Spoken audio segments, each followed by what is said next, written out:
Olá pessoal, estamos aqui hoje para mais um Toques Funcionais e agora gravando de forma mais profissional.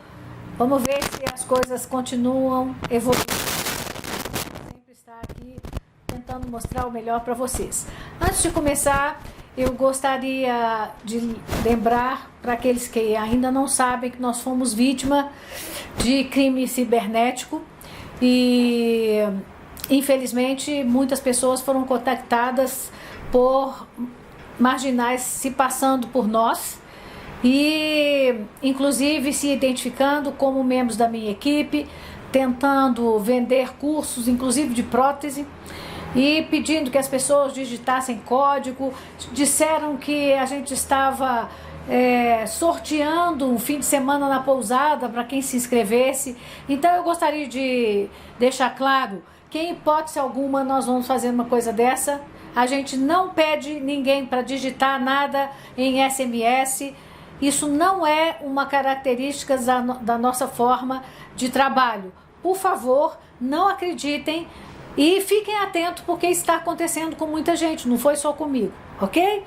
Então, por favor, prestem atenção, não digitem nada em retorno a mensagens via WhatsApp ou SMS, ok? Muito bem, então vamos começar o nosso Toques Funcionais de hoje. A gente vai conversar sobre as funções da boca.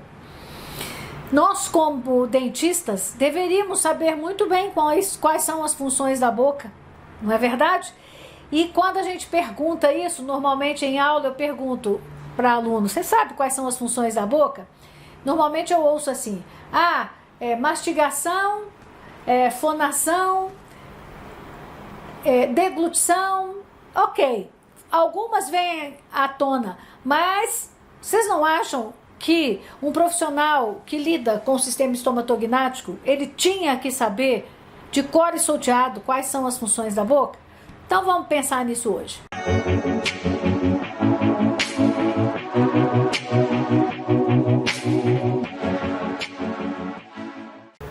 Então, vamos responder essa pergunta. Quais são as funções da boca? Então, a gente precisa lembrar quando que as funções da boca são estabelecidas em um ser humano. E quais são essas funções? Então, vamos pensar aqui. A primeira função que aparece no ser humano é a função da sucção. Essa aparece ainda na fase intrauterina e é a última que desaparece porque ela permanece até algum estágio do coma. A pessoa está em coma e, se é estimulada, ela faz o movimento de sucção. A segunda relevante é a deglutição, que também aparece ainda no estágio intrauterino.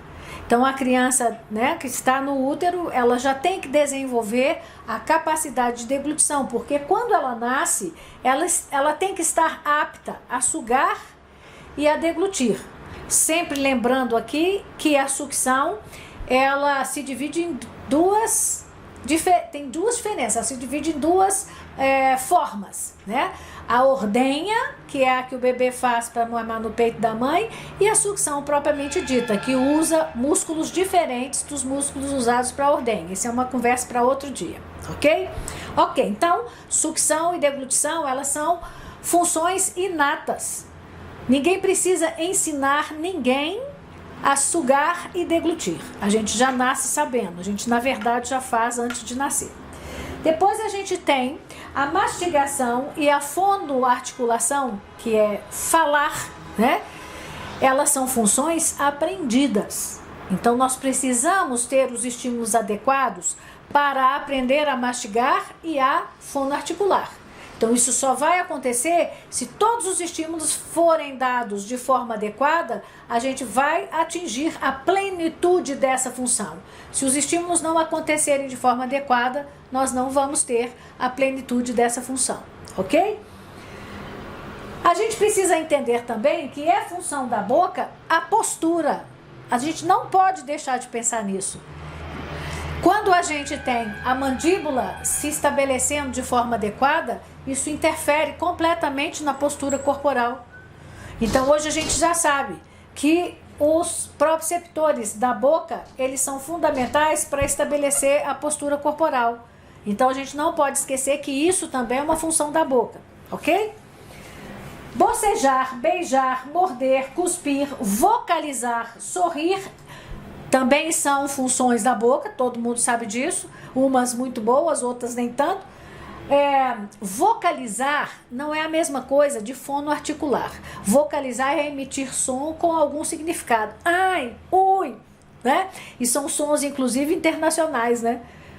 Quando eu estou dando aula lá na Turquia, alguém machuca o dedo, ai, né? Não tem diferença na interjeição de dor, tá bom? Então, vocalizar é diferente de fono articular, ok?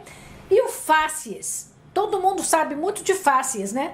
Porque faz os emoticons todos, né? Com a carinha alegre, carinha triste. Mas então, é por quê?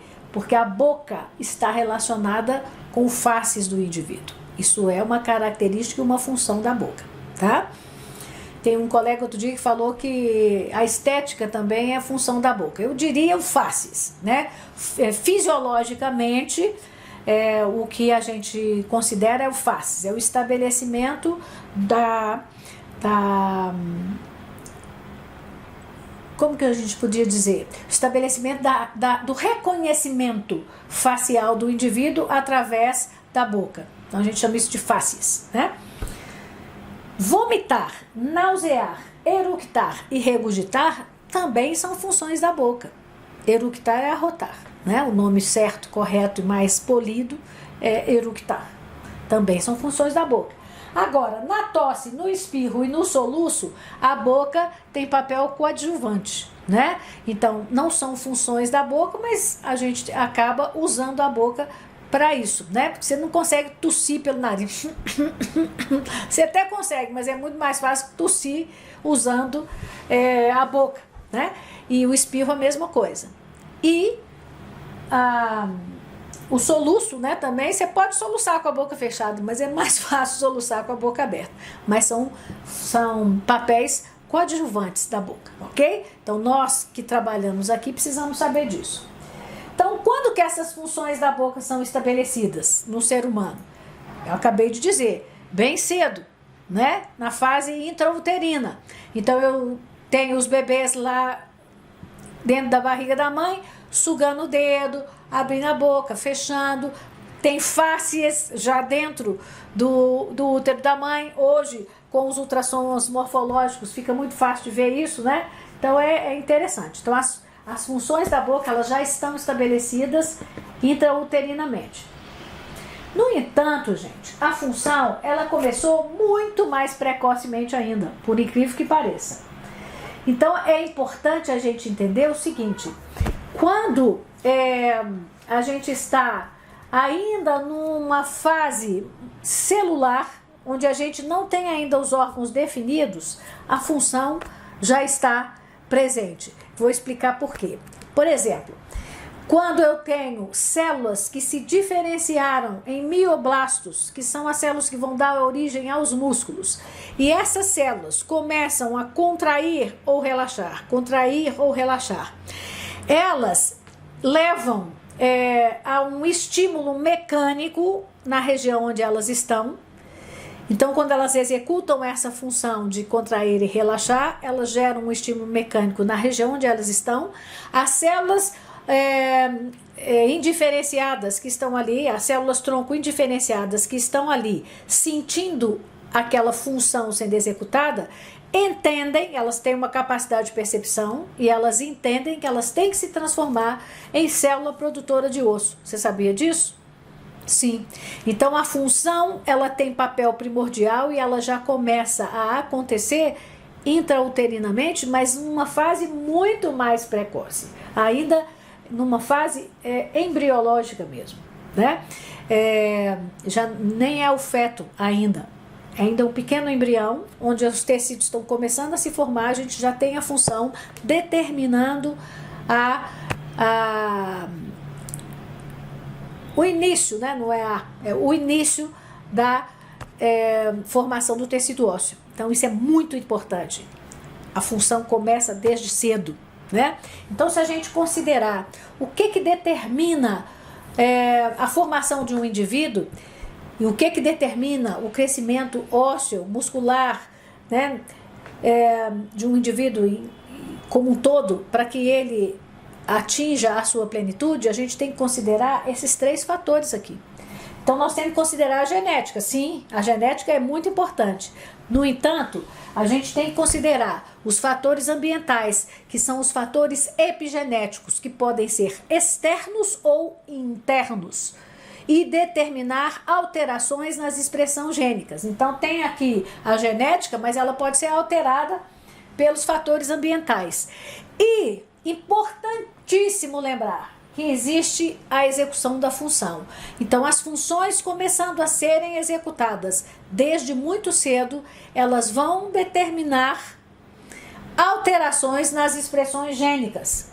Então, as funções da boca são primordiais de serem executadas o mais perfeito possível para que esse indivíduo tenha a plenitude da sua forma. Se as funções não forem executadas adequadamente, a forma não será estabelecida de forma correta, ok? A forma não será estabelecida de forma correta.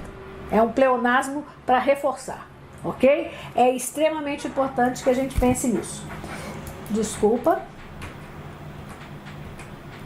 Quando falamos em ortopedia funcional dos maxilares, nós estamos falando na promoção ou no restabelecimento da execução correta de todas as funções do sistema estomatognático. Então, por isso que é importante que a gente entenda quais são as funções da boca, para que a gente entenda a relevância dessa especialidade da odontologia, que é chamada ortopedia funcional dos maxilares. O que a gente precisa é estar promovendo desde sempre a execução adequada de todas as funções da boca. Porque a partir do momento que a gente promove isso, fazendo com que elas se estabeleçam adequadamente ou intervindo quando elas não estão sendo executadas adequadamente, a gente vai fazer com que o indivíduo chegue ao que eu disse, que é a plenitude da forma. Então, é muito importante a gente entender ortopedia funcional dos maxilares desse jeito. Talvez a ortopedia funcional dos maxilares seja, de todas as especialidades da odontologia, a que mais sustentação científica tem. Sabe por quê? Porque ela está suportada pela embriologia, pela anatomia, pela neurofisiologia, pela oclusão, pelo conhecimento profundo da biologia óssea. Então, quando eu entendo quais são as funções da boca e quando eu entendo que essas funções da boca, para que a gente as compreenda, nós precisamos entender embriologia, nós precisamos entender fisiologia, nós precisamos entender todas as matérias básicas para que a gente compreenda a maravilha que é a realização adequada das funções da boca. Quando a gente faz isso, a gente vai entender que a ortopedia funcional dos maxilares é inigualável como especialidade dentro da odontologia. Quinta-feira, a gente vai falar mais sobre esse assunto no OFMcast. Nós vamos entrar um pouquinho mais profundo num bate-papo a respeito das funções da boca, ok? E eu gostaria de, antes de terminar, dizer para vocês o seguinte: em junho nós vamos ter masterclasses de novo via YouTube, ok? Então, aqui embaixo tem um link. Quem quiser participar desses masterclasses, que vão começar no dia 1º de junho, então eles estão programados para 1º, 2 e 3 de junho, ok? E aí no dia 6 a gente vai fazer, que é o domingo, a gente vai fazer uma finalização com uma conversa, né, entre colegas, vai ser bem legal. Se você está interessado em participar, clique no link aqui abaixo e faça já essa sua opção por participar, mas não acredite em nenhuma ligação que não for feita dentro desses padrões, ok? Estou esperando por vocês na quinta-feira.